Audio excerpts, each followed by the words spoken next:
Hanya beberapa hari sebelum Natal, tahun 2022 kekacauan terjadi di sebuah gedung apartemen di St. Paul, Minnesota. Tuhan, mengapa dia melakukan itu? Polisi menemukan Alexandra Penick, 32, tewas di lantai kamar mandi karena luka tembak dekat di pelipis kiri. Pacarnya, Matthew Ecker, yang berusia 44 tahun, mengatakan Penick mengunci diri di kamar mandi dan menembakkan pelatuknya sendiri. Namun saat polisi mengetahui tentang hubungan Ecker dan Penick, dia adalah pacar saya. Ya Tuhan, saya sudah menikah. Mereka mulai mempertanyakan cerita Ecker. Saya tidak tahu apa yang kamu dapatkan. Meskipun dua pemeriksa medis tidak dapat menentukan apakah Penick meninggal karena bunuh diri atau dibunuh, juri memutuskan Matthew Ecker bersalah atas pembunuhan tingkat 2. Dia dijatuhi hukuman 30 tahun penjara. Bagi orang tua Penick, ini adalah keadilan. Dia membunuhnya, itu sudah terbukti dan saya tahu itu benar. Namun kesama kuatnya seperti orang tua Penick yakin Ecker yang melakukannya, keluarga Ecker yakin dia tidak melakukannya. Saya mengenal putra saya dan dia tidak mungkin melakukan ini. Sepanjang episode ini, Anda akan melihat celah-celah dalam bukti yang kami terima, ketidakkonsistenan, dan bahkan apa yang tampaknya merupakan kesalahan dalam pernyataan dan catatan polisi. Anda akan melihat pernyataan palsu yang diberikan kepada polisi yang mungkin telah memengaruhi penyelidikan mereka terhadap Ecker. Semuanya mungkin membuat kita mempertanyakan penyelidikan yang membuat Ecker dipenjara. Izinkan saya memperjelas, penyelidikan ini bukan tentang memihak siapapun. Ini untuk menganalisis dokumen, video, dan fakta yang kami minta dari jaksa dan polisi, serta apa yang mereka berikan kepada kami. Akhirnya, Anda bisa menentukan sendiri pendapat tentang kesalahan Ecker, apakah sesuai keputusan juri atau keyakinan keluarganya bahwa dia tak bersalah. 16 Desember 2022. Ini musim liburan, malam yang damai dan bersalju di pusat kota St. Paul, Minnesota. Kamera pengawas merekam Alexandra Penick dan Matthew Ecker berjalan santai di jalan usai keluar dari bar. Mereka masuk ke gedung apartemen Penick. Ecker membukakan pintu dan mereka masuk bersama. Semua tampak tenang. Kurang dari 1 jam kemudian. 911, apa alamat rumah Anda? Saya punya seorang gadis yang menembak dirinya sendiri. Apakah dia masih hidup? Apakah dia masih bernapas? Tidak. Baik, saya akan menghubungi petugas medis sekarang. Tunggu sebentar. Siapa nama depan Anda? Nama saya Matt. Anda dapat... Oke.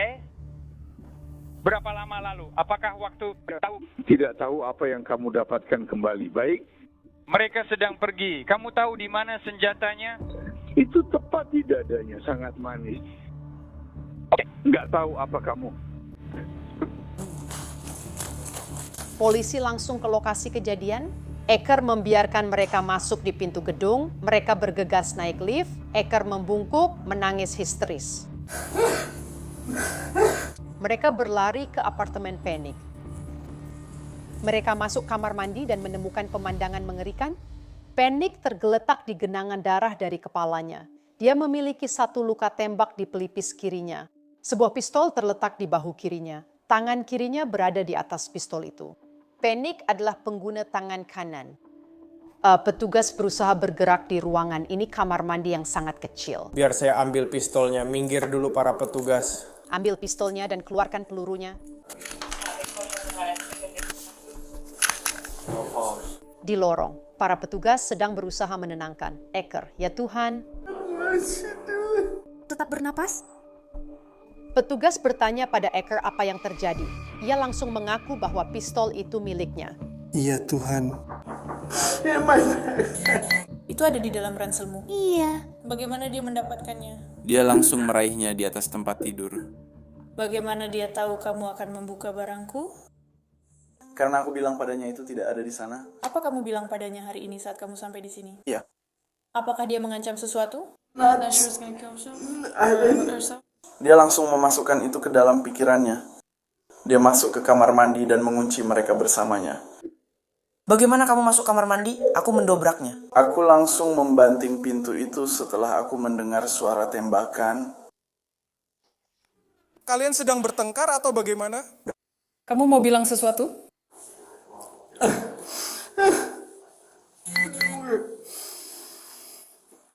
Kita teman. Dia adalah pacar saya. Ya Tuhan, saya sudah menikah dan dia sudah... Oh bro, pacar saya suka banget sama dia. Selama 2 tahun dan hari ini saya merasa seperti orang yang buruk. Kamu tinggal sendiri? Tidak, istri saya sudah 40 tahun. Apakah dia tahu kamu punya hubungan dengan... Dia, Panic Ecker, sudah bertemu 2 tahun sebelumnya. Panic sedang mengambil gelar untuk menjadi perawat terdaftar dan bertemu Ecker, seorang perawat praktik, saat bekerja di rumah sakit yang sama. Catatan itu bahwa hubungan kita bukan seperti yang aku tahu, tidak sopan. Aku mencintainya. Karena aku tidak tahu apa yang kamu dapatkan kembali, halo. Namun sebelumnya di malam itu, ada pertengkaran yang terdokumentasi, bukan antara Panic Ecker, tapi antara Ecker dan pacar Panic, Shane Anderson. Panic dan Anderson sudah berpacaran selama beberapa bulan. Ecker tahu tentang Anderson, itu bukan rahasia. Ecker bahkan memberitahu polisi bahwa hubungan Panic dan Anderson tidak stabil. Dan pagi itu juga, Panic menelepon Ecker, mengatakan bahwa Anderson baru saja menyerangnya. Panic mengirim short message service ke Ecker. Pagi 15 Desember, dia tiba-tiba datang ke rumahku, mendobrak masuk, dan memukul wajahku, tulisnya. Ecker berulang kali menyuruh Panic untuk menelepon polisi dan mengambil kembali kunci apartemennya dari Anderson. Anderson mengatakan kepada polisi bahwa dia ada di apartemen Panic pagi itu, tapi tidak menyerangnya. Ecker izin dari tempat kerjanya dan mulai mengemudi selama 3 jam menuju St. Paul dari tempat tinggalnya di Fergus Falls, Minnesota. Saya datang ke sini karena pacarnya datang, jadi saya pun datang. Dia bukan seorang pria. Saya mengalami hal buruk, hampir harus berjalan sambil membawa ransel di sana. Karena saya khawatir pacarnya akan datang. Ya, itu saya tahu. Dia memang begitu? Dan itu memang benar. Oh my God. Ecker mengakui kepada polisi bahwa dia dan Panic telah minum-minum sepanjang hari. Banyak sekali. Hasil autopsi Panic menunjukkan bahwa dia memiliki kadar alkohol dalam darah sebesar 0,22, hampir 3 kali lipat dari batas legal. Namun penegak hukum tak pernah mengetes kadar alkohol Ecker. Anda bisa melihat Ecker berkali-kali memberitahu polisi bahwa mereka minum sepanjang hari. Kenapa tidak dilakukan tes alkohol? Saya bertanya ke Departemen Kepolisian St. Paul, tapi mereka tidak bisa menanggapi karena kasus masih dalam banding. Jadi kalian ketiga bar berbeda, benar? Dan apa yang terjadi di salah satu bar itu menjadi perhatian polisi. Pada 12.32 pagi, hanya 2 jam sebelum Panic ditembak, kamera pengawas merekam Ecker dan Panic berjalan masuk ke sebuah bar. Ecker mengatakan Panic tahu Shane Anderson akan ada di sana, tapi dia datang bersama wanita lain. Alih-alih duduk di samping Ecker, Panic berjalan mengitari dan duduk di sisi berlawanan bar, lebih dekat ke Anderson. Wanita yang bersama Anderson pergi, dan Anderson berjalan mendekati Panic untuk berbicara. Inilah saat segalanya tampak mulai memanas, setidaknya menurut Ecker. Ecker mendekat dan berdiri di antara mereka, membuat ketegangan meningkat. Dia memukul saya. Saya tidak tahu persis apa yang terjadi, tapi saya agak ingat mendatanginya saat dia di lantai. Lalu saya menariknya dan menendangnya keluar dari bar. Saya dan dia duduk di sana dan berbicara dengan orang lain selama 45 menit. Kami kembali ke sini dan saya pikir semuanya baik-baik saja. Lalu dia langsung mengambil pistolnya dan menariknya ke dalam. Lalu saya bilang, "Apa yang kamu lakukan?" "Berhenti." Polisi masih mendokumentasikan lokasi kejadian berdarah di kamar mandi Panic. Lihat darah di toilet, di wastafel, kamu lihat etalasenya. Aku tidak mengenalmu. Pada saat yang sama, mereka mulai memusatkan perhatian pada Ecker. Mereka ragu apakah reaksinya sungguh-sungguh. Petugas juga mencari tahu alasan Ecker butuh 4 menit menelepon 911. Tertulis di situ bahwa kamu menunggu sebentar sebelum menelepon. Tolong. Tidak, aku melihatnya lalu lari keluar dan tidak menemukan ponselku. Kamu sudah sentuh lengannya? Ya, aku menyentuhnya. Benar, tentu saja. Dia ada di mana? Kamu mau menyalahkan dia karena dirinya? Aku sudah mencoba.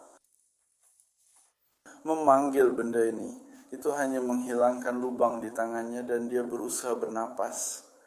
Dia mencoba bernapas. Kamu menghentikan darahnya. Bagaimana kamu memberi pertolongan pertama? Saya seorang polisi militer. Oke, seperti. Saya mengerti. Ya, ini hanya madunya. Dia hanya saya. Saya sudah mencoba yang saya bisa. Saya tahu saya harus melakukannya karena punya pemeriksa medis. Saya mengerti, saya sudah berusaha semampu saya. Jadi saya cuci tangan dulu lalu kamu. Benar? Itu sebabnya saya tak punya apa-apa. Dan kemudian kamu. Petugas itu pergi ke kamar mandi, wastafelnya benar-benar kering. Kenapa kamu saja yang telepon ke markas? Ratusan mil jauhnya, orang tua Panic, Jim dan Mary Jo Panic, tidak tahu putri mereka telah meninggal. Aku sudah bicara dengan Alex malam sebelumnya. Kami membahas aku yang terjebak di South Dakota. Dia sangat menantikan datang saat Natal dan bercerita tentang pekerjaan barunya serta kesempatan yang didapat. Benar-benar mengejutkan kami saat sheriff datang. Keluarga Penix yang selalu khawatir tentang putri mereka, Alex, telah berjuang sepanjang hidup dewasanya melawan penyalahgunaan zat. Catatan pengadilan Minnesota yang saya temukan menunjukkan dia 2 kali dicabut izinnya akibat driving while intoxicated. Dia juga menderita gangguan bipolar, depresi, dan attention deficit hyperactivity disorder. Dia sedang mengonsumsi banyak obat psikiatri, katanya kepada Ecker melalui pesan teks beberapa hari sebelum kematiannya. Baru-baru ini saja dia mulai rutin minum obatnya.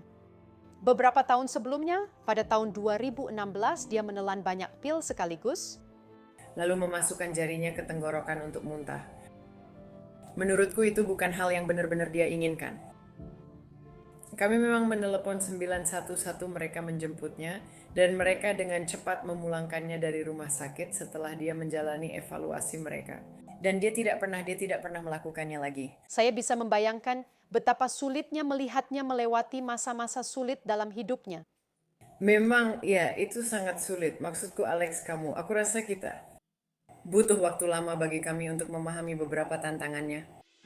Alex selalu berusaha menjadi lebih baik dan memperbaiki diri.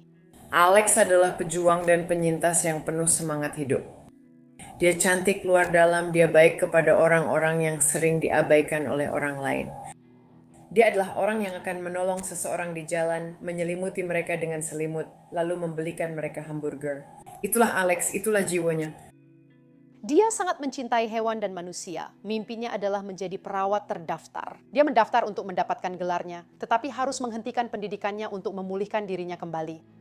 Dia menjalani hidup dengan baik, bebas dari alkohol dan narkoba. Kamu tahu, merayakan sepenuhnya kebebasan dari alkohol maupun obat-obatan dan sudah hampir 2 tahun hidup tanpa itu.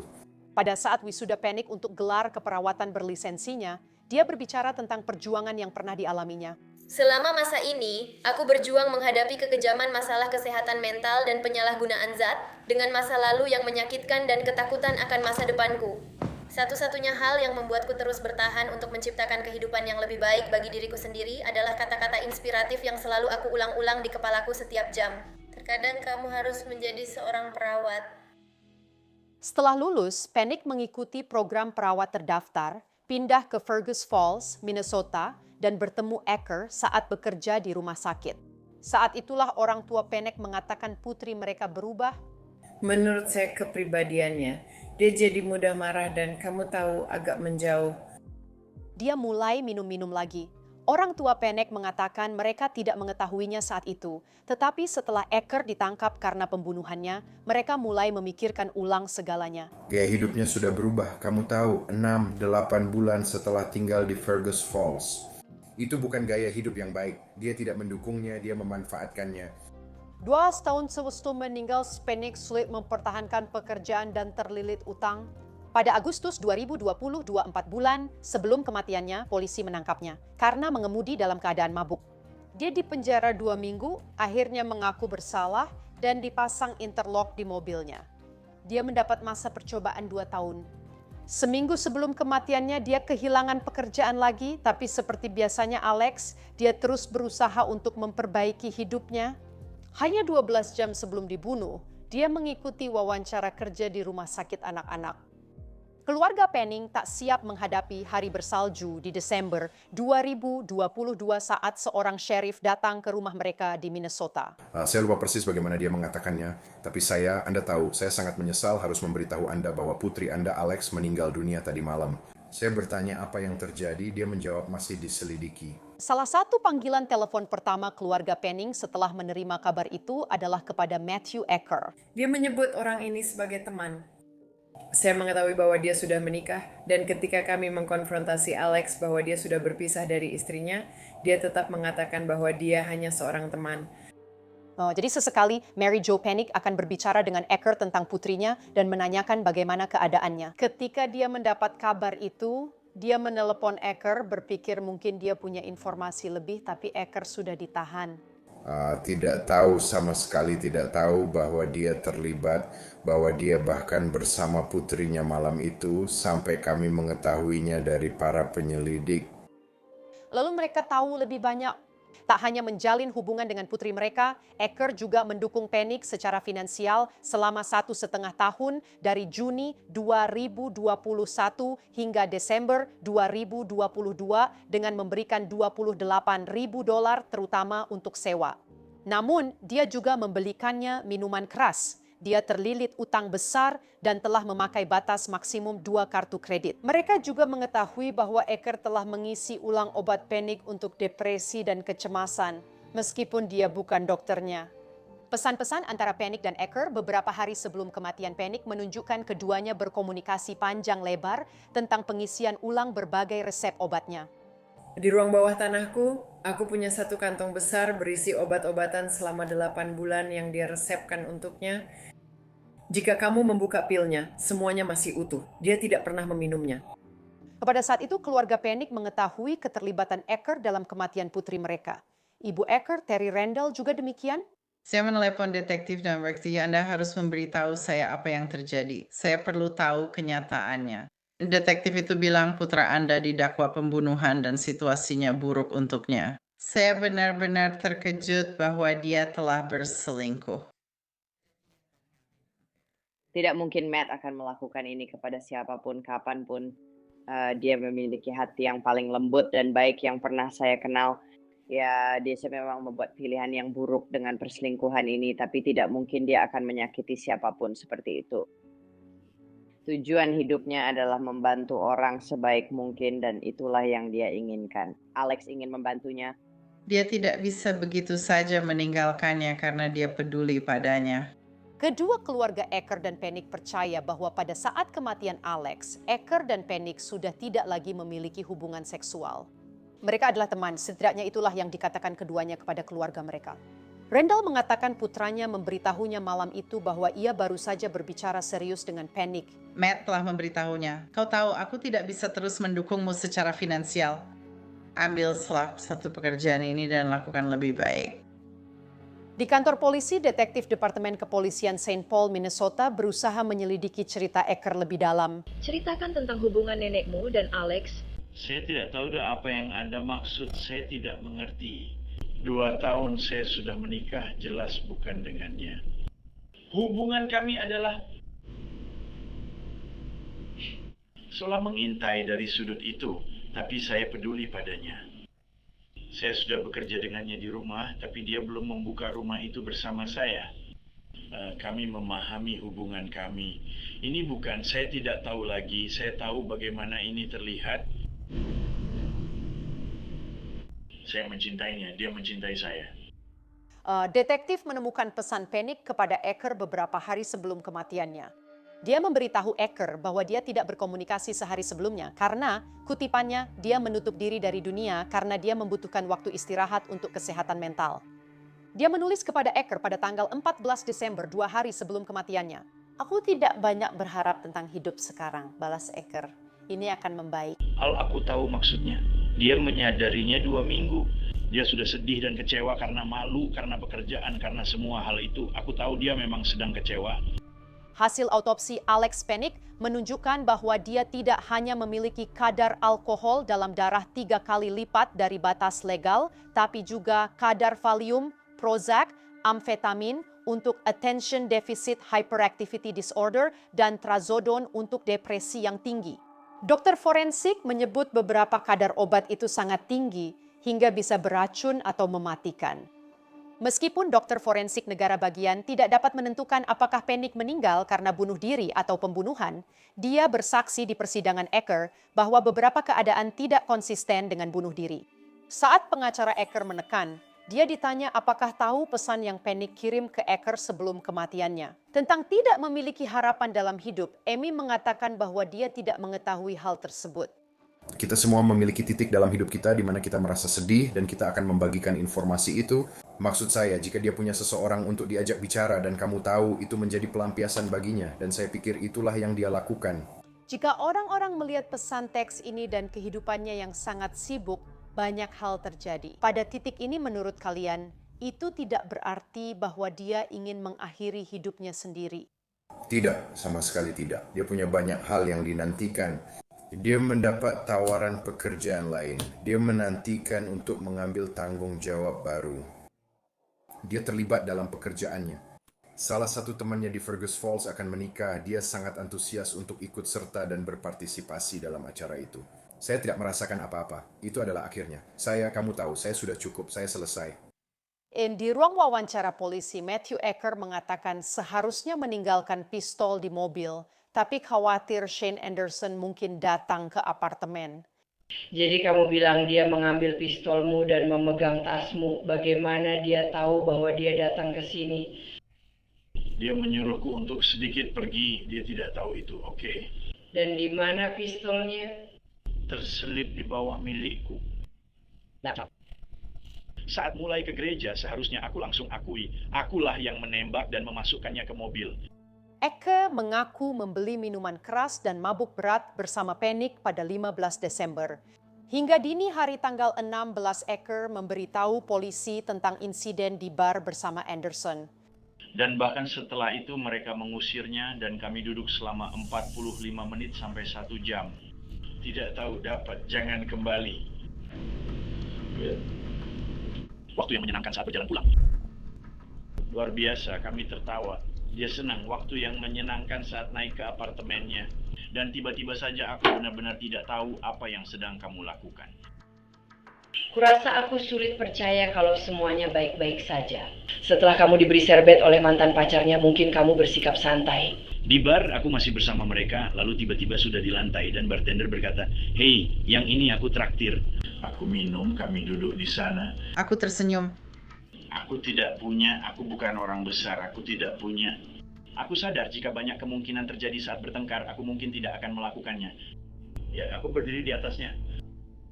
Detektif berulang kali bertanya kepada Ecker apakah dia dan Panic bertengkar malam itu. Kami berdebat, semuanya juga seperti kamu. Bukan di antara kami. Namun polisi tak yakin Ecker berkata jujur. Mereka menemukan rekaman kamera pengawas apartemen sekitar pukul 2.10 pagi. Sekitar 30 menit sebelum Panic meninggal, rekaman menunjukkan Ecker dan Panic kembali ke lobi setelah sebelumnya naik ke apartemen Panic. Randall mengatakan bahwa dia telah menanyakan kepada putranya tentang setiap hal yang terjadi malam itu, termasuk mengapa dia dan Panic kembali turun ke bawah. Dia harus keluar ke mobilnya untuk mengambil earpods-nya. Dia berkata, aku ikut turun karena tak mau kamu di luar sendirian dengan pria ini. Kamu tahu dia takut pria itu mungkin kembali. Video itu menampilkan Ecker berjalan jauh di depan Panic dan hampir membiarkan pintu tertutup untuknya. Dia mengikutinya ke malam dingin. Penyelidik tak mengira Ecker hendak mengambil earpods-nya. Kamu tak perlu jalan-jalan sebentar untuk tenang. Tidak sampai 3 menit berlalu, Panic kembali ke ruang depan. Dia tampak goyah saat berjalan. Dia mengeluarkan ponselnya dan membaca beberapa pesan. Pesan-pesan itu tampaknya berasal dari media sosial. Keluarganya bilang dia gelisah. 4 menit kemudian Ecker kembali. Mereka bertukar beberapa kata, dia mengetikkannya, Panic membuka pintu. Ya, dia menggunakan tangan kirinya, sesuatu yang ditunjukkan oleh pengacara Ecker selama persidangan Ecker. Panic tidak membukakan pintu untuk Ecker dan berjalan lebih dulu melewati lobi. Ecker mengangkat bahunya dengan tangan terbuka. Detektif percaya bahwa keduanya sedang bertengkar. Kami mengenal putri kami ketika Anda melihatnya di festival itu. Dia tidak seperti biasanya, dia marah. Saya tahu gerak-geriknya, jadi memang ada sesuatu di sana. Dia entah sedang marah, pertengkaran itu terjadi atau apapun itu. Itu adalah sebuah tantangan terhadap sesuatu. Ada hal lain yang menarik perhatian para detektif? Pakaian Ecker bersih tanpa noda, aneh mengingat kamar mandinya penuh darah. Matthew, apa yang kamu kenakan malam ini? Saat kejadian itu terjadi, aku seperti ini. Oke, apa yang kamu kenakan sebelum aku datang? Aku memakai ini dengan celana jeans. Aku sudah melepas celana jeans dan memakai celana pendek. Kami akan pergi tidur. Bruce Rivers, pengacara Ecker saat itu, mengatakan bahwa pakaian Ecker yang sangat bersih adalah bukti bahwa Panic menembak dirinya sendiri di balik pintu yang tertutup. Dia tidak mengganti bajunya dan tidak ada setetes darah pun di bajunya. Namun polisi juga heran, bagaimana Ecker tetap bersih padahal ia memegang kepala Panic yang berdarah saat mencoba menolongnya? Pistolnya ada di sekitar sini dan saya mengambil pistol itu, saya letakkan di dada saya dan saya mencoba untuk... Saya tidak tahu, seperti yang saya bilang, saya punya pelatihan medis dan entah kenapa, karena alasan aneh, saya berusaha menahan darah di kepalanya, tapi itu tak masuk akal. Saya bingung harus berbuat apa. Apakah kamu mencoba melakukan cardiopulmonary resuscitation padanya? Saya tidak. Saya ingin menelepon 911 karena sejujurnya saya tidak melihat adanya cardiopulmonary resuscitation pada saat itu. Saya menembak di bawah kepala, tidak tahu apakah itu bisa membantunya. Jadi begitu saya sadar bahwa ini benar-benar terjadi, menelepon 911 adalah hal utama dan saat itulah saya bangun. Saya tidak tahu kenapa. Saya mencuci tangan saya, lalu saya mencoba mencari ponsel saya. Saya tidak bisa menemukan ponsel saya. Saya mengambil ponselnya, menelepon 911, lalu kembali ke kamar mandi. Bagaimana cara menelepon orang dengan ponselmu? Tidak, aku tidak tahu. Ini hanya keadaan darurat. Ini daruratnya. Tapi apa kamu kebetulan... Mencuci senjata sama sekali? Tidak. Apa kamu sempat membersihkan tangannya atau dirinya sama sekali? Tidak. Saya tidak tahu kenapa saya mencuci tangan saya. Polisi memberikan tekanan keras pada Ecker. Kalian semua bahagia, lalu tiba-tiba kalian sampai di sana. Dan 5 menit kemudian dia masuk ke tas ranselmu dan mengambil pistol. Iya. Dan lalu kamu melihat dia melakukan ini? Ya. Dan lalu dia mengambil pistol dari sarung senjatamu. Sepertinya itu sarung senjata dengan kancing. Maksudku, aku benar-benar sedang melepas celana jeans dan mengenakan celana pendek. Kupikir kalian sudah melakukannya. Kupikir kamu langsung melakukannya. Kamu bilang akan langsung lakukan. Ya, aku sedang melakukannya. Dan dia... Oke. Maksudku. Karena tepat di mana celana jeansmu berada, tepat di mana celana jeansmu diletakkan. Tasmu ada di situ. Dia ada di situ. Kalau dia masuk ke dalam tasmu, kamu tidak merebutnya atau apapun? Kamu hanya... Aku benar-benar tidak tahu apa yang dia lakukan. Oke, seperti yang ku bilang, ini datang begitu cepat. Membuatku bingung. Aku benar-benar tidak tahu kenapa dia melakukan apa yang dia lakukan. Aku tidak tahu. Kalau kalian... Kami tidak bertengkar. Dia mengeluarkan pistol, mundur. Lalu aku bertanya apa yang dia lakukan. Setelah itu dia mengunci pintu kamar mandi. Kamu berusaha merebut pistolnya lalu tak sengaja meletus. Tidak, aku tidak. Maksudku pistol itu meletus saat dia ada di kamar mandi dengan pintu tertutup. Demi Tuhan, aku bersumpah atas itu sepanjang hari. Pintu itu tertutup, pistol itu meletus saat pintu tertutup. Tapi polisi percaya pintunya terbuka. Mereka menunjuk ke kaki Panic yang berada di atas pintu saat mereka tiba, menunjukkan bahwa pintu itu setengah terbuka saat dia terjatuh. Mereka menanyakan hal itu kepada Ecker. Ketika... Kamu mendorong pintu itu? Aku tidak memukulnya, itu masalahnya. Aku juga tidak memukul kakinya, aku sendirian. Oke, menurutku dia sudah cukup mundur pada malam bahagia itu. Seperti yang aku bilang, setelah aku mendengar suara tembakan, aku membanting pintu cukup keras, jadi mungkin saja aku memang mengenai kakinya. Kau tahu, aku tak masalah pintu itu ada di antara kedua kakinya. Itu hanya spekulasi. Aku berusaha tidak membawa ke persidangan karena menurutku tidak masuk akal. Kenapa itu tidak masuk akal? Sepanjang persidangan kami tunjukkan ada banyak ruang baginya berbaring tengkurap seperti yang ia lakukan. Tapi polisi berteori bahwa pintunya sebagian terbuka dan bahwa saat Ecker dan Panic berjuang di pintu yang terbuka itu, Ecker meraih lengannya ke belakang dan menembaknya di pelipis kiri, menyebabkan tubuhnya roboh dan kakinya terbelah sempurna di antara pintu. Itu juga melindunginya dari percikan darah apapun. Rivers berargumen di sidang bahwa pemeriksa medis negara tidak menemukan tanda perlawanan pada tubuh Panic. Tapi detektif menemukan sebuah bukti di kamar mandi yang menurut mereka membuktikan hal itu. Ecker mendobrak pintu terlebih dahulu lalu menembak Panic. Sebuah potongan kecil logam dari kunci pintu ditemukan di bawah bahu Panic, kata jaksa penuntut. Ini membuktikan bahwa Ecker mendobrak pintu, menembak Panic, lalu dia terjatuh di atas potongan logam itu. Mereka menunjukkan bagaimana bagian atas logam yang menyentuh tubuh Panic berlumuran darah, sementara sisi lainnya yang lebih dekat ke lantai bersih. Rivers menyebut potongan logam mungkin ada di bawah Panic setelahnya. Seorang petugas, seperti yang bisa Anda lihat di kamera tubuh, tersandung tubuhnya saat mencoba memeriksa denyut nadinya. Atau, kata dia, Ecker mungkin tanpa sengaja mendorongnya saat mencoba membantu Panic. Kau tahu saat dia memanipulasi kepala Panic dan melihat lukanya, maksudku, itu sangat mungkin terjadi. Polisi bertanya kepada Ecker tentang kerusakan yang mereka temukan di seluruh apartemen Panic yang mengindikasikan adanya kekerasan atau perkelahian. Ada kerusakan pada pintu lemari yang langsung terhubung dari kamar mandi. Ada lampu yang rusak. Itu berasal dari Shane. Ini polisi, kamu tidak bermasalah. Kami hanya ingin bicara soal temanmu. Polisi pergi ke apartemen Shane Anderson pada pagi hari tanggal 16 Desember, hanya beberapa jam setelah kematian Panic. Jadi,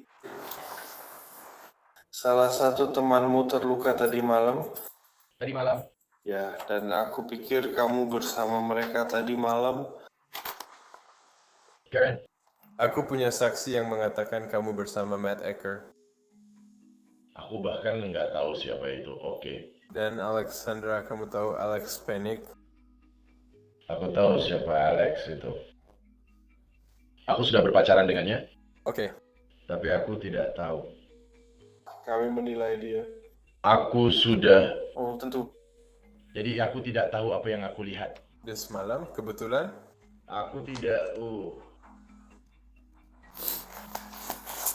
bertemu dengannya tadi malam kok. Aku tidak tahu. Aku belum bicara dengannya. Apa dia baik-baik saja? Baru saja meninggal? Tidak. Ya. Oh, itulah mengapa kami butuh kamu bicara dengan penyelidik. Oh. Tolong. Ini sangat penting. Saya perlu memahami caranya. Dan cara terbaik untuk memahaminya adalah dengan berbicara langsung kepada para penyelidik. Mereka punya semua informasinya. Saya tidak, saya hanya menangkapnya. Dengar, saya tidak ingin melakukannya sendiri. Saya tidak ingin memberikan informasi apapun. Tidak. Menurut saya, sebaiknya langsung dari penyidik. Oke, saya tidak bisa berbagi. Saya tidak punya semua informasinya. Para penyidik perlu berbicara dengan Anda di kantor polisi. Anderson mengakui kepada polisi. Dia memukul Ecker di wajah. Di bar, Kamu bilang dia datang ke bar di perkemahan dengan seorang pria, kan? Ya, apakah mereka duduk bersama? Mereka duduk bersama. Mereka langsung mengirimnya. Saya rasa begitu. Jadi itu alasan kamu tak langsung mendekatinya dan bicara? Ya, aku sama sekali tidak menghampirinya dan bicara dengannya. Aku benar-benar hanya duduk di sana, mengurus urusanku sendiri. Pria itu yang mendatangiku, makanya aku memukulnya. Anderson baru saja beberapa kali berbohong pada polisi. Ia tahu Ecker dan Panic tidak duduk bersama. Karena saat dia mendatangi Panic, dia sendirian, dan kita lihat di video bahwa dia memang mendekatinya. Dia bilang ke polisi tidak melakukannya, tapi tidak jelas apakah polisi pernah klarifikasi pernyataannya dengan Anderson. Petugas menanyakan apakah dia melihat Panic dan apartemennya pagi itu. Kali ini, dia mengatakan yang sebenarnya, dia bilang dia memang melakukannya. Apakah kamu sama sekali mengambil kuncinya kemarin? Tidak, dia mengambil kembali kuncinya. Dalam 1,5 minggu terakhir, dia sudah beberapa kali mengambil kuncinya, memberikannya padaku, lalu mengambilnya kembali. Oke. Ya, akhir-akhir ini dia sering minum, padahal seharusnya tidak boleh karena sedang masa percobaan. Jadi dia jadi agak, sedikit gila kalau dia minum. Dan aku hampir tidak bicara dengannya, hampir sepanjang hari. Tapi sekarang aku nggak punya ponsel karena ponselku diambil malam sebelumnya. Jadi aku menghubunginya lewat Facebook. Jadi dia agak kesal soal itu. Dia bilang, jangan bicara sama aku. Tapi dia memang suka begitu, tapi aku nggak membantah.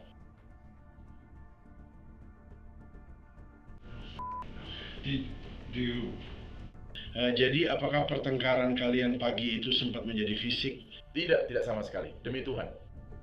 Jadi dia, di dalam apartemennya ada perlengkapan putih yang rusak. Saya tidak tahu bagaimana dengan itu. Ada sesuatu yang tampaknya seperti seseorang mengambil kursi dan membantingnya ke lantai, meninggalkan bekas. Saya tidak tahu itu berasal dari apa. Dari kamu, tidak? Pintu di lemari, pintu yang dari beberapa minggu lalu, itu aku, ya. Tapi aku tidak menyentuh dia. Hasil autopsi pada Penick menunjukkan bahwa dia memiliki banyak memar di seluruh tubuhnya, di lengan, kaki, dan bahunya. Dokter forensik bersaksi di persidangan bahwa memar-memar tersebut bisa saja konsisten dengan kasus kekerasan dalam rumah tangga.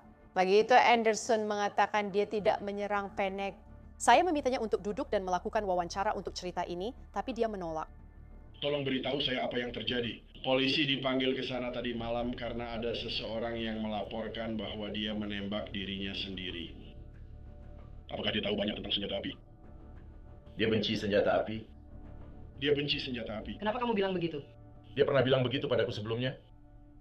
Seperti dia bahkan tidak menyimpan pisau di rumahnya, dia hanya punya gunting. Aku benar-benar pernah harus memotong pizza dengan gunting sebelumnya.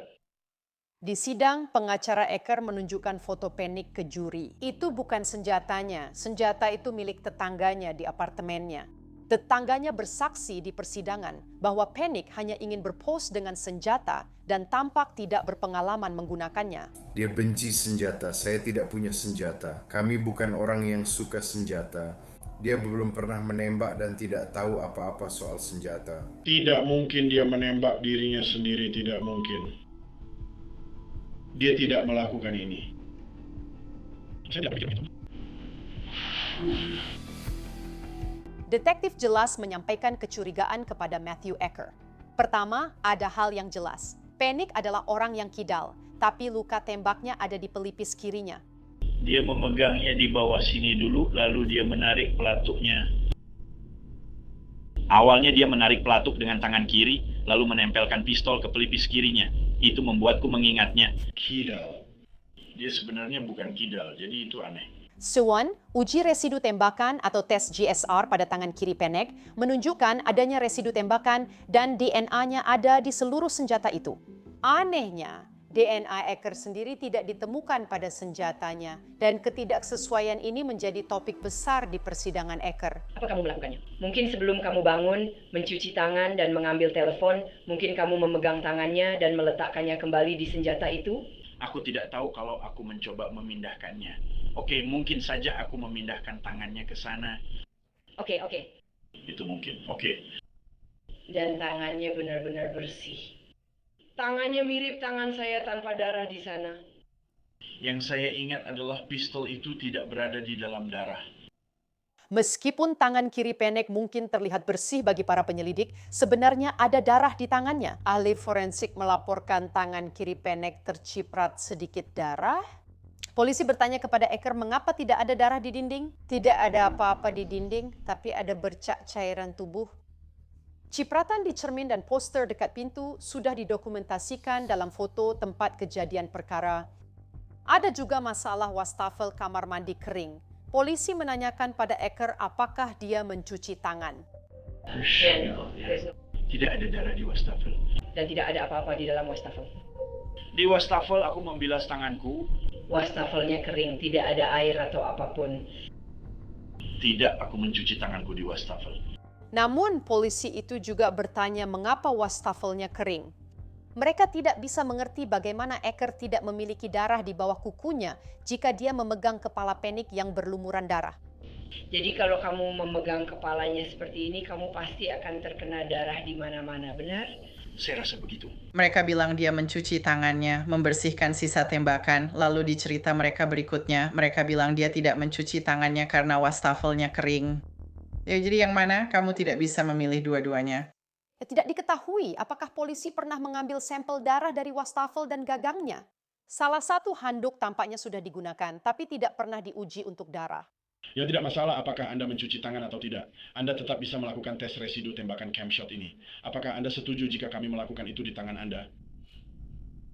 Sebelum detektif keluar untuk tes GSR, mereka menawarkan skenario lain pada Ecker karena penjelasan Ecker dianggap tidak masuk akal. Apakah ada sesuatu yang terjadi di apartemen itu sehingga Anda membela diri karena Anda punya istri dan 4 anak? Tidak, Anda tidak ingin ditembak pistol itu? Tidak. Dia tidak pernah mengarahkan pistol itu ke saya. Tidak pernah. Itu diarahkan ke dirinya sendiri sepanjang waktu. Polisi meninggalkan ruangan, tapi kamera tetap merekam. Oh, ini tidak mungkin nyata. Kenapa kamu melakukan ini pada Alex?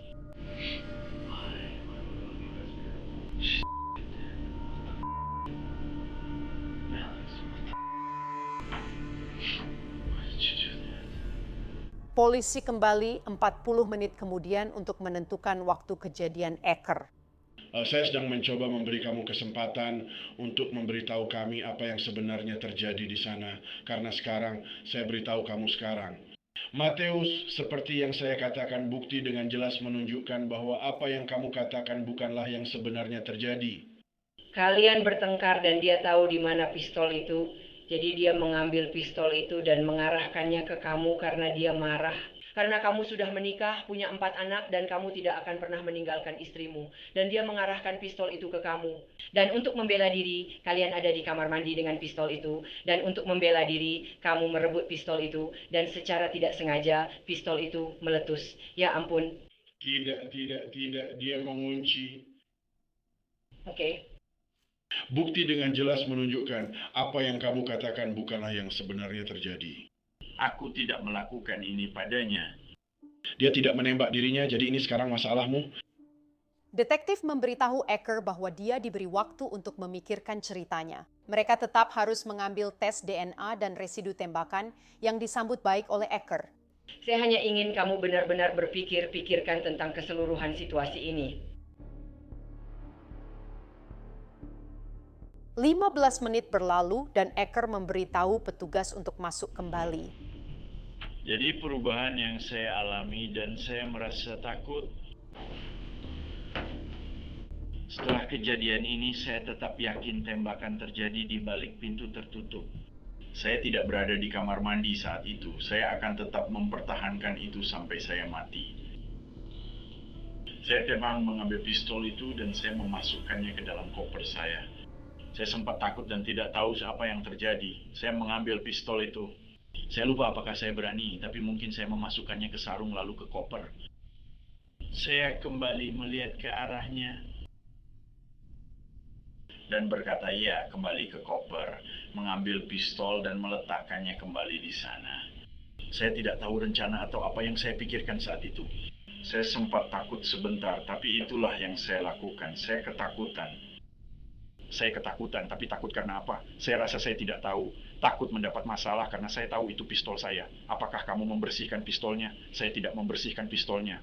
Namun polisi masih belum puas dengan pertanyaan ini. Lalu kamu pegang tangannya dan kamu letakkan tanganmu di atas pistol, lalu kamu lilitkan tangannya di sekitar pistol itu. Aku tidak melilitkan tangannya di sekitar pistol itu. Ya. Mungkin dia sadar selama 2 detik dan melingkarkan tangannya sendiri. Aku melakukannya tanpa sengaja. Tapi bukankah itu agak aneh? Psikotik? Itu aneh kalau kamu meletakkan kembali tangannya di senjatamu yang baru saja dia gunakan di balik pintu tertutup, tempat kamu berdiri di sisi lainnya.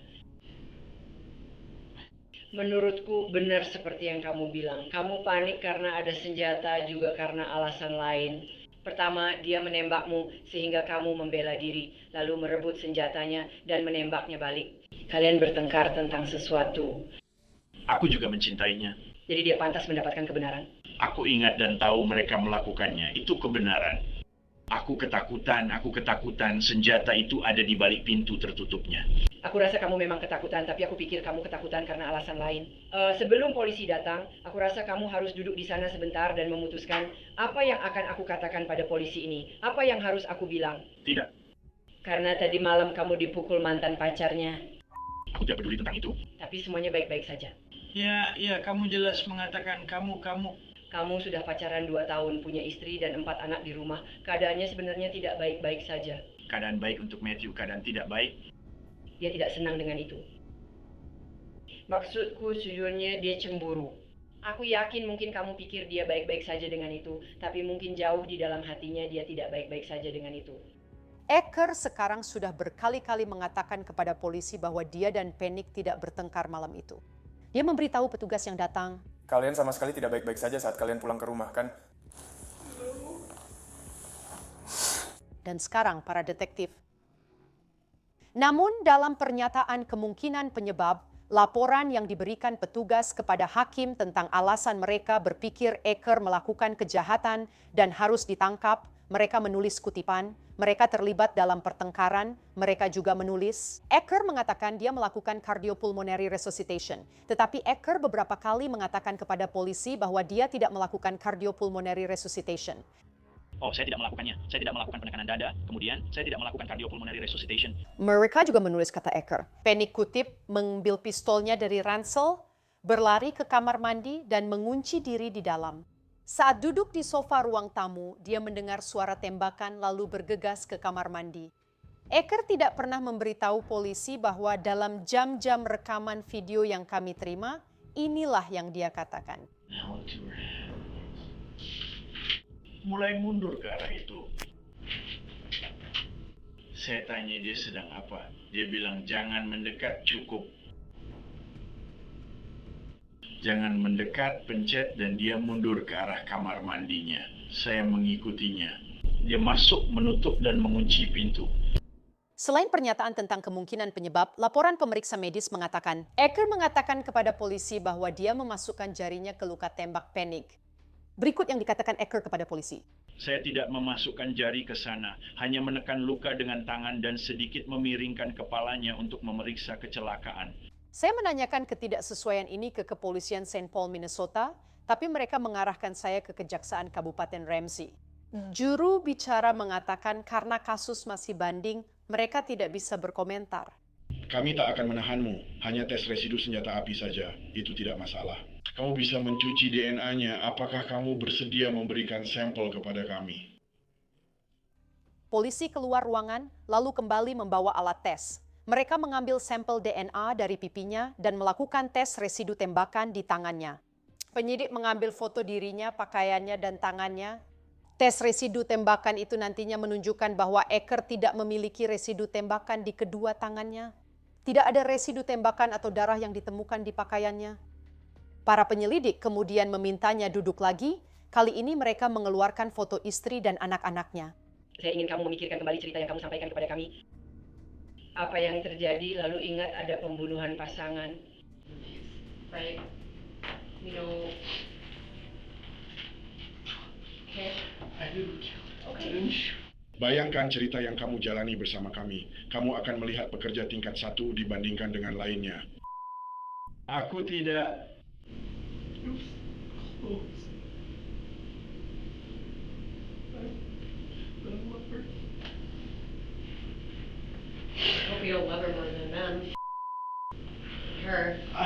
Bro, pintu itu tertutup. Kamu sadar setelah kita pergi, kamu tak bisa lagi menceritakan kisahmu pada kami, kan?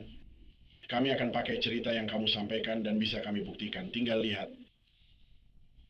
Jadi begitu kita keluar dari sini, situasinya justru sebaliknya. Aku punya cerita. Aku tidak tahu cerita itu sama sekali. Karena itu akan memberitahu ceritanya. Pintu itu sudah tertutup. Itu bukan luka tembak yang dilakukan sendiri. Dan semua yang kamu katakan terjadi, bahkan tidak mendekati apa yang dikatakan oleh tempat kejadian perkara. Kamu memintaku mengaku pada sesuatu yang tidak kulakukan. Tidak, aku tidak. Ingat. Kamu bilang kamu tidak punya cerita, lalu kamu mengetuk pintu dan kami masuk kembali. Ya. Kamu menceritakan tentang pistol itu kepada kami. Itu adalah perubahan. Itu satu-satunya perubahan. Itu satu-satunya hal yang kulakukan. Aku takut dan itu bodoh. Dan aku mengerti. Mereka akan membawamu ke penjara. Oke. Lihat foto-foto itu, Matthew, renungkan.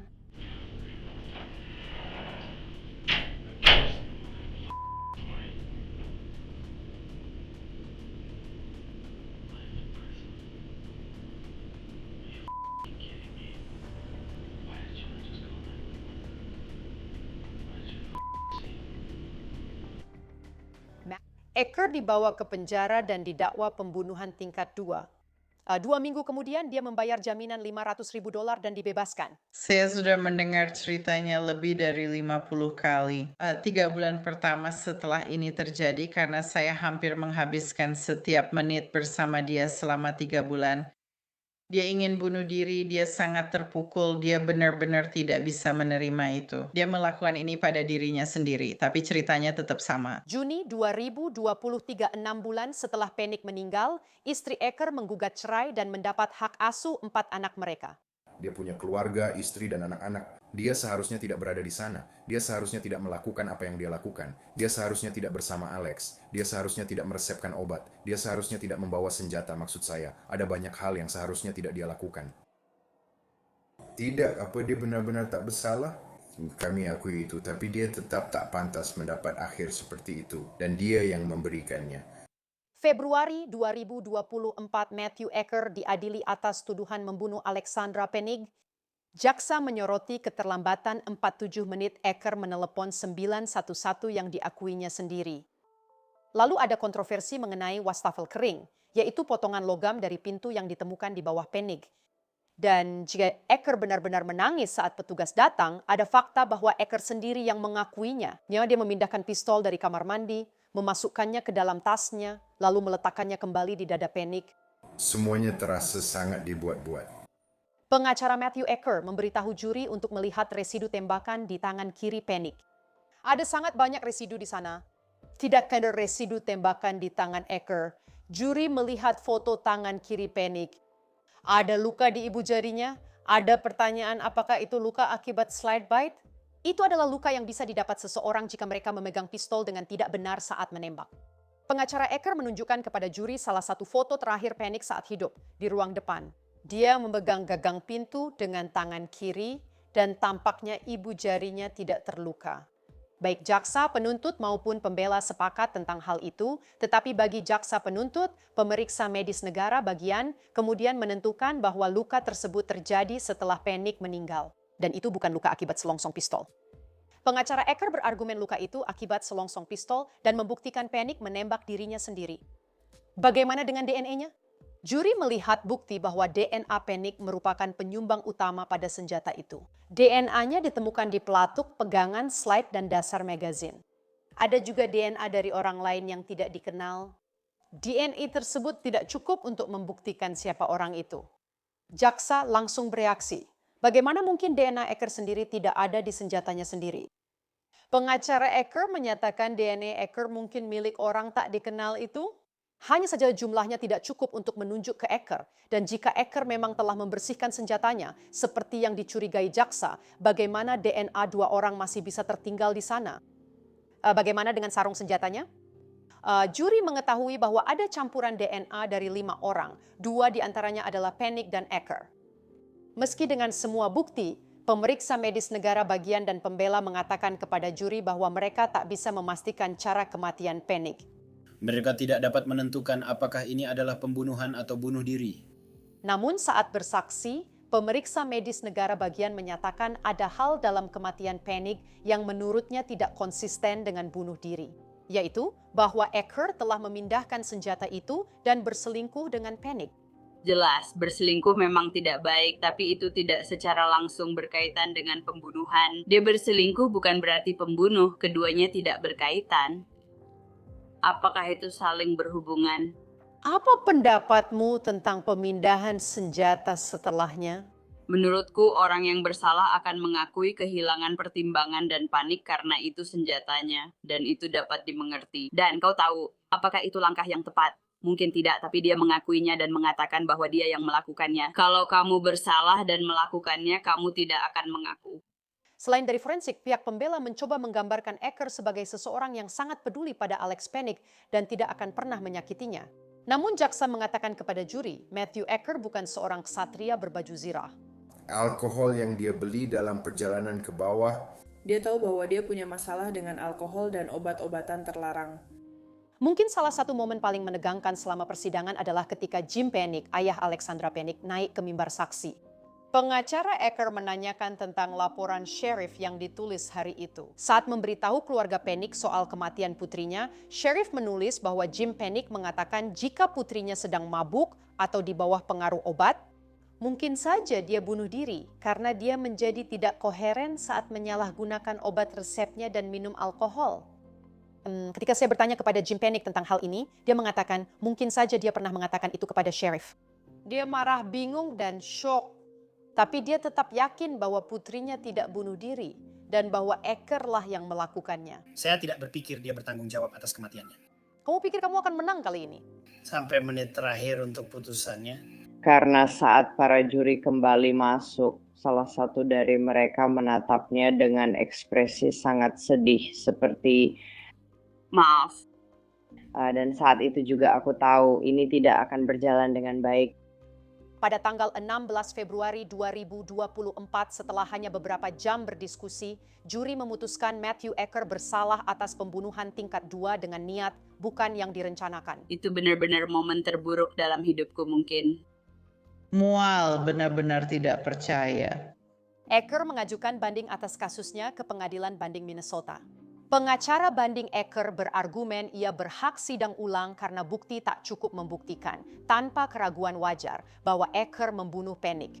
Pada bulan April 2025, panel 3 hakim dengan suara bulat menolak banding Ecker. Mr. Cummings tekan bahwa meski mereka mengakui keadaan yang tidak biasa dari cara kematian yang tidak dapat ditentukan dalam kasus pembunuhan berarti cara kematiannya adalah pembunuhan. Pertama, mereka menyerahkan keputusan pada juri, dan kedua, mereka yakin bukti yang ada cukup membuktikan kesalahan Ecker tanpa keraguan. Sungguh membuat frustrasi melihat semua orang mengabaikannya,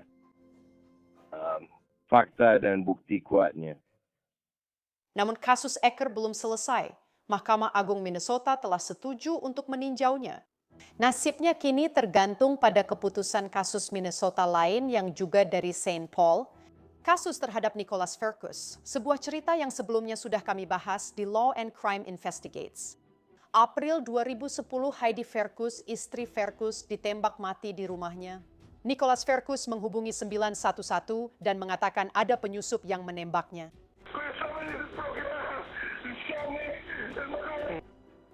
Setelah penyelidikan selama 11 tahun, Firkus didakwa dan dinyatakan bersalah atas pembunuhan istrinya.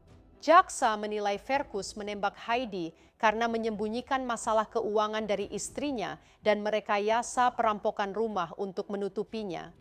Firkus mengajukan banding dengan alasan bahwa hukum Minnesota mengharuskan bukti tidak langsung menyingkirkan semua penjelasan lain kecuali bahwa orang tersebut bersalah.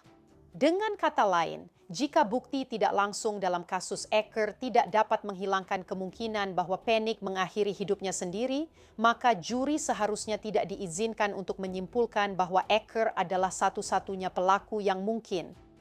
Mahkamah Agung Minnesota memutuskan pada Juli 2025 bahwa mereka akan meninjau kasus Ecker, tetapi hanya setelah mereka mengambil keputusan atas Firkus. Saya sangat senang Mahkamah Agung meninjaunya karena saya berharap mereka akan membuka mata dan melihat fakta-faktanya. Agak membuat frustrasi. Juri memutuskan dia bersalah dan hakim setuju, pelat negara bagian Minnesota. Pelat setuju dengan putusan itu dan sekarang kasusnya kembali ditinjau. Saya hanya sangat sulit bagi kami, sangat sulit untuk menerima itu. Sementara itu, Ecker tetap berada di balik jeruji di penjara negara bagian Minnesota di St. Cloud.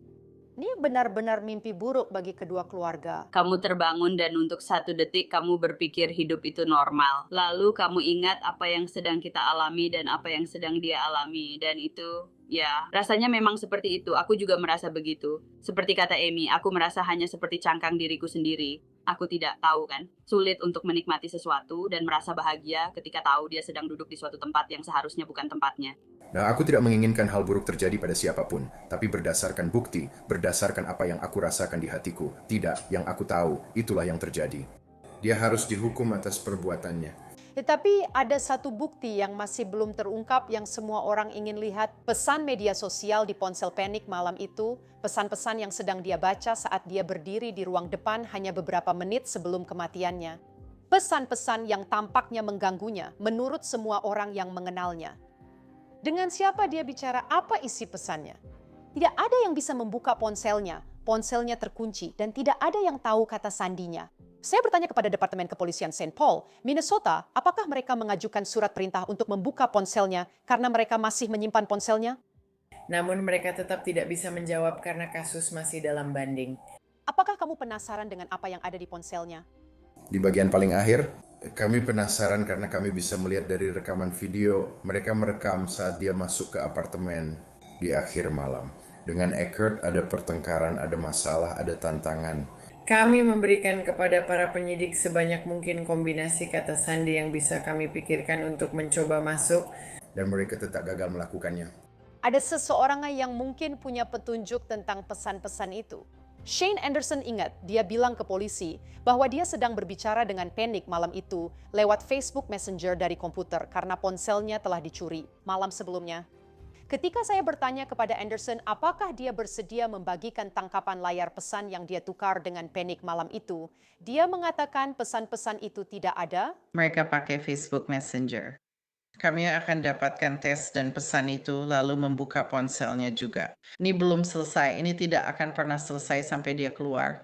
Pada akhirnya jika tidak sesuai harapan dan dia bebas dari penjara, kita hanya bisa melihatnya lewat iman. Bahwa dia juga akan berdiri di hadapan penciptanya suatu hari. Alex adalah orang yang baik, dia memiliki hati yang sangat baik. Dia memiliki jiwa yang lembut. Sekarang dia berada di tempat yang lebih baik. Dia sudah tenang. Kami berharap bisa bertemu lagi nanti. Saat meninjau hasil autopsi Panic, ada sesuatu yang menarik perhatian saya selain luka tembak, memar, dan cedera di ibu jari kirinya. Itu adalah tato-tatonya. Alexandra Panic bertato di seluruh tubuh dan tato-tatonya menceritakan tentang dirinya. Dia memiliki gambar bunga, pegunungan, dan stetoskop yang membentuk kata perawat. Dia juga memiliki gambar salib dan kucing Grumpy. Dia juga punya beberapa kutipan. Salah satunya, rasa sakit membentuk seorang wanita menjadi pejuang di bahu kirinya. Tetap berani, sayang, kamu sudah melewati masa sulit dan masih bertahan hingga kini. Keluarga Panic dan Eker masih mengalami masa sulit, namun keduanya tetap berjuang demi keyakinan mereka tentang apa yang terjadi pada Alexandra Panic. Untuk Law and Crime Investigates, saya Kristen Thorne.